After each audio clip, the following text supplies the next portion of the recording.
Hello అండి. Welcome back to our channel. విజయనగరంలో పైడితల్లి అమ్మవారి ఉత్సవాలు మొదలైపోయాయి కదండి. మనం ఘటం కూడా సమర్పించాము.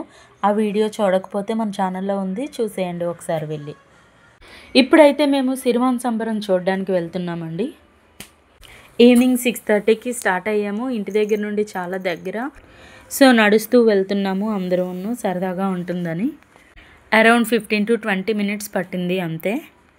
మనం మహిళా పార్క్ దాటంగానే మనకి ఉత్సవాలు కనిపించేస్తాయి. అదిగోండి ఆ స్ట్రీట్లోకి ఎంటర్ అయిపోయాము. మొత్తం లైటింగ్ తోటి అయితే ఈ స్ట్రీట్ అంతా కలకలలాడుతుంది. ఇక్కడ డబ్బులు చూసారా రోడ్డు మీద ఎలా పెట్టేశారో. ఏదో గేమ్ అంట, రింగ్స్ ఇస్తున్నారు. అవి మనం అందులో వేస్తే వాళ్ళు ఎంత అమౌంట్ వస్తే అంత ఇస్తున్నాను అన్నారు. బట్ మనం ఇంట్రెస్ట్ చూపించలేదు, వెళ్ళిపోయాము. అలా నడుస్తూ గంట స్తంభం రీచ్ అయిపోయాము. ఇక్కడైతే నడవడానికి కూడా అసలు ఖాళీ లేదండి. ఎందుకంటే ఇప్పుడే సిరిమాన్ కంప్లీట్ అయ్యిందంట. సో అటు నుండి వెహికల్స్ అన్నీ వస్తున్నాయి. ఇంకా జనాలు కూడా రిటర్న్ అవుతున్న వాళ్ళు, ఇప్పుడు మాలా స్టార్ట్ అయిన వాళ్ళు చాలామంది ఉన్నారు. ఇక్కడ మా అక్క అయితే ఇయర్ రింగ్స్ ఎక్కడ కనబడితే అక్కడే ఆగిపోతుంది. ఈ క్రౌడ్లో అయితే పిల్లల్ని తీసుకొని వెళ్ళడం చాలా కష్టం. బట్ పిల్లలందరూ కూడా మాకు బాగా సహకరించారు. మమ్మల్ని వదిలి దూరంగా వెళ్ళలేదు, మాతో పాటే నడిచారు. సో వాళ్ళిద్దరూ అక్కడ ఇయర్ రింగ్స్ చూస్తున్నారు కదా, వాళ్ళు వచ్చేంత వరకు మేము వెయిట్ చేస్తున్నాం ఇక్కడ. ఇదిగోండి ఇక్కడ ఈ లైటింగ్ కనిపిస్తుంది కదా, ఈ లైటింగ్లో నుండి స్ట్రైట్గా వెళ్ళిపోతే అమ్మవారి టెంపుల్ వచ్చేస్తుంది. సో గంట స్తంభం దగ్గర మనందరూ లైటింగ్లో ఒక ఫోటో తీసుకున్నాము. అండ్ ఇంకా అలాగా వెళ్ళడం స్టార్ట్ చేసాము, నడుస్తూనే ఉన్నాము. ఇక్కడైతే మనకు కావాల్సిన డెకరేటివ్ ఐటమ్స్ అన్నీ కూడా దొరికేస్తాయండి ఈ టైంలో. ఇక్కడ చూడండి ఎలవేస్తూ రామచిలక పైకి వెళ్తుంది, మళ్ళీ కిందకు వస్తుంది. ఈ నెమలి కన్నులు కూడా అమ్ముతున్నారు. మేమైతే అందరూ లేడీసే వచ్చాము, జెంట్స్ అందరూ డ్యూటీలకు వెళ్ళిపోయారు. ఇంకా అలా ఈ లైటింగ్లో నడుస్తూ వెళ్తున్నాము.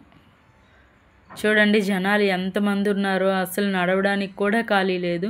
ఈ దారి పొడుగునా మనకి రకరకాల ear rings, neck chains and పిల్లలు ఆడుకోవడానికి రకరకాల బొమ్మలు అన్నీ కూడా ఒక జాతరలా జరుగుతుందండి. అవన్నీ కూడా అవైలబుల్గా ఉంటాయి. మనం ఏది కావాలన్నా కూడా మనకి రీజనబుల్ ప్రైస్లోనే వస్తాయి. మేమైతే ఈ క్రౌడ్లో అలాగా అందరినీ తోసుకుంటూ ముందుకు వెళ్ళడం స్టార్ట్ చేసాము. అండ్ అలా వెళ్తూ నేను ఇక్కడ రోడ్ సైడ్లో ఉన్న ఆర్టికల్స్ అన్నీ కూడా చిన్న షూట్ చేశాను. చిన్న కుక్క పిల్లలు రకరకాల రంగుల్లోని, అండ్ గాజులు, చిన్న బార్బీ బొమ్మలు చూడండి ఎంత ముద్దుగా ఉన్నాయో. అండ్ అలా ముందుకు వెళ్తుంటే ఈ నెక్ చైన్స్ కూడా ఉన్నాయి. ఒకటి 120 రూపీస్ చెప్పారు. అన్ని కలర్స్లో ఉన్నాయి. లాకెట్స్ కొద్దిగా డల్గా ఉన్నాయి. సో మేము చూసేసి వదిలేసాము, ఏం తీసుకోలేదు. ఇంకా ఇవైతే మాత్రం మనం బేరమాడి తీసుకోవాలండి. లేదంటే వాళ్ళు 120 అంటే 120 అయిపోద్ది. మనం 50 రూపీస్కి అడిగినా కూడా కొంతమంది ఇచ్చేస్తారు, బట్ కొంతమంది ఇవ్వరు. ఇక్కడ చెప్పులు, రకరకాల చెప్పులు కూడా ఉన్నాయి. 100 రూపీస్ అంట ఏదైనాను. అండ్ కొద్దిగా ముందుకెళ్తే హ్యాండ్ బ్యాగ్స్ ఉన్నాయి, అవి కూడా 100 రూపీస్ అంట. ఈ kerchiefs, door mats and fridge mats అన్నీ కూడా అవైలబుల్గా ఉన్నాయి. మేమైతే ఇక్కడ పీచ్ మిఠాయి తీసుకున్నాము, చాలా రోజులు అయ్యిందని. అండ్ ఇక్కడ నేను ఒరిజినల్ ఫ్లవర్స్ అనుకున్నాను, రోజెస్ చాలా రోజులకు చూసాను అనుకున్నాను. బట్ ఈ ప్లాస్టిక్ డిఫరెంట్ కలర్స్లో ఉన్నాయి. 2 రోజెస్ 100 రూపీస్ అంట. ఓన్లీ రెడ్ రోజే కాకుండా white, pink, orange, yellow colours అన్నీ కూడా ఇక్కడ ఉన్నాయి. ఇక్కడ పీచ్ మిఠాయి ఒకటే కొన్నాము చందుకని, బట్ అందరూ షేర్ చేసుకున్నాము. చాలా రోజులు అయింది కదా తిని, ఎప్పుడో చిన్నప్పుడు తిన్నాము, అదే టేస్ట్గా ఉంది. ఓన్లీ షుగర్, ఇది ఎక్కువ తినకూడదు. ఫుడ్ కలర్స్ కూడా యూజ్ చేస్తున్నారు. ఈ రోజుల్లో క్యాన్సర్ రావడానికి main reason food colours use చేయడమే. So better to avoid that. అంటే ఈ పీచ్ మిఠాయిని తినడం అవాయిడ్ చేయమని చెప్పట్లేదు నేను, ఫుడ్ కలర్స్ని అవాయిడ్ చేయమని చెప్తున్నాను. ఇక్కడ ఏవో 2 ఫ్లవర్స్ తీసుకున్నారు వీళ్ళు. నేను ఇక్కడ పీట మీద ముగ్గులు వేయడానికని అవి తీసుకున్నాను. అండ్ ఇక్కడ బియ్యం గింజల పైన, కీ చైన్స్ పైన నేమ్స్ రాస్తారంట. అవి నేను గీతికాకి, చందనాకి 2 తీసుకున్నాను. ఇదిగోండి చందు, గీతు అని 2 రాయించాము. అండ్ ఇక్కడ ఏమైనా ఫైర్ జరిగితే వెంటనే యూజ్ చేయడానికి ఫైర్ ఇంజన్ కూడా ఉంది. అండ్ టెంపుల్ దగ్గరికి అయితే రీచ్ అయిపోతున్నాం మనం. 2 minutesలో అలా నడుస్తూ వెళ్తే టెంపుల్ని రీచ్ అయిపోయాము. ఇదిగోండి అమ్మవారి టెంపుల్, ఇదే సిరిమాన్ సంబరాలు. మేమైతే ఇక్కడ దండం పెట్టుకొని కొద్ది ముందుకు వెళ్ళేసరికి స్ట్రక్ అయిపోయామండి. ఎందుకంటే అటు నుండి ఘటాలు పట్టుకొని వచ్చారు, తోసుకున్నారు మనుషుల్ని, మామూలుగా కాదు. అక్కడ ఎవరు ఊపిరాడక చనిపోయినా కూడా ఎవరు పట్టించుకునేటట్లు లేరు, అలా తోసేసుకున్నారు. అప్పుడు అర్థమైంది మాకు జెంట్స్ లేకుండా రాకూడదు, అందులోని ఇంత క్రౌడ్లో అస్సలు రాకూడదు అని. ఎనీవే ఇలాంటి జాతరలు ఇవన్నీ కామనే, కానీ మీరు ఒకసారి అమ్మవారిని దర్శనం చేసుకోండి. ఇదే గుడి ఎంట్రన్స్. మేమైతే దర్శనం చేసుకొని వచ్చేసాం బయటికి. ఇదిగోండి సిరిమాన్ తిరిగేసిన తర్వాత ఆ సిరిమాన్ని ఇలాగ గుడి ముందు పెట్టేస్తారు, చుట్టూ బార్కేడ్లు వేసేస్తారు. మనం లోపలికి వెళ్ళి ముట్టుకోవడానికి కూడా లేదు.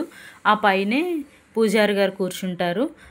కూర్చున్నాక ఆ సిరిమాన్ని రథం పైన ఈ టెంపుల్ దగ్గర నుండి కోట వరకు 3 times తిప్పుతారు. ఇదిగోండి ఇక్కడే మేము స్ట్రక్ అయిపోయాము. అటు నుండి ఘటాలు వస్తున్నాయి. అసలు పిల్లల్ని అయితే ఎలా తొక్కేశారంటే అణిచేశారు ఓ పక్కకి.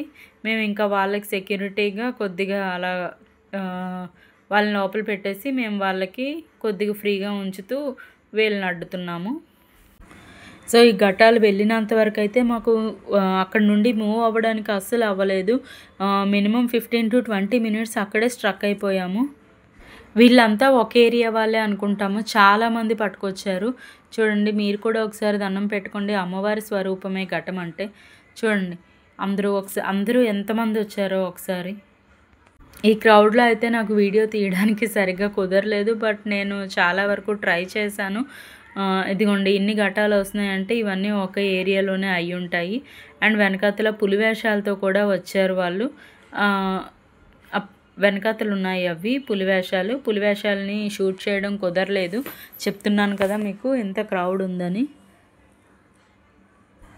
చూస్తున్నారు కదా, ఈ వెనక్కి అమ్మవారి గుడి వైపు కూడా షూట్ చేశాను. అక్కడ చూడండి అసలు జనాలు ఎలా తోసేసుకుంటున్నారో. అన్ని ఘటాలు వెళ్తున్నాయి చూడండి. అవన్నీ వెళ్ళేంత వరకు కూడా మాకు వెళ్ళడానికి దారి ఇవ్వలేదు. సో ఈ సైడ్కి మేము అలాగా స్ట్రక్ అయిపోయి నిలబడ్డాము. ఎనీవే దండం పెట్టుకోవడానికి ఒక వే దొరికింది అనుకున్నాము. ఘటాలన్నింటికి దండం పెట్టుకున్నాము. అక్కడ పింక్ కలర్ చూడండి అవి ఎగురుతున్నాయి కదా, అవే పులివేషాలు. అమ్మవారి పండగ అంటేనే ముందుగా పులివేషాలు వచ్చేస్తాయండి. ఇది మనకి విజయనగరంలో మెయిన్. పులివేషాల పోటీలు కూడా జరుగుతాయి మనకి ఇక్కడ. అండ్ ఫైనల్గా మనం ఇక్కడ నుండి అయితే ఒక 15 to 20 minutes తర్వాత తప్పించుకున్నాము. ఎందుకంటే 3 లాంతర్ల జంక్షన్ అంటారు దీన్ని. సో అలాగా జంక్షన్ నుండి మనం ఘోష హాస్పిటల్ రోడ్లో తిరిగేసాము. ఇంకా వెనక్కి వెళ్తే ఇంటికి రాలేము అని దారిలో షూట్ కూడా చేశాను. Bye bye guys, see you all.